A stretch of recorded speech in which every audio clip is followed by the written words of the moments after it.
নমস্কার, this is how ভাই। তো এর আগে যে আমরা 15টা কোশ্চেন আলোচনা করেছিলাম, তো আজকেও সেম 15টা কোশ্চেন নিয়ে এসেছি আমরা।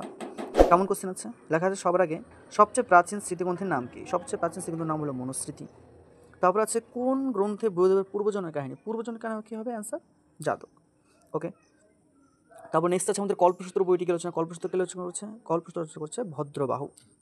তারপর নেক্সট আছে আমাদের অর্থশাস্ত্র বইটিকে লিখেছে, অর্থশাস্ত্র লিখেছে কৌটিল্য। নেক্সট আছে আমাদের 5 নম্বরে, কোন বই থেকে উত্তর ভারতের বা পূর্ব ভারতের ইতিহাস জানা যায়? অ্যান্সার কী হবে? রাজতরঙ্গিনী। ওকে।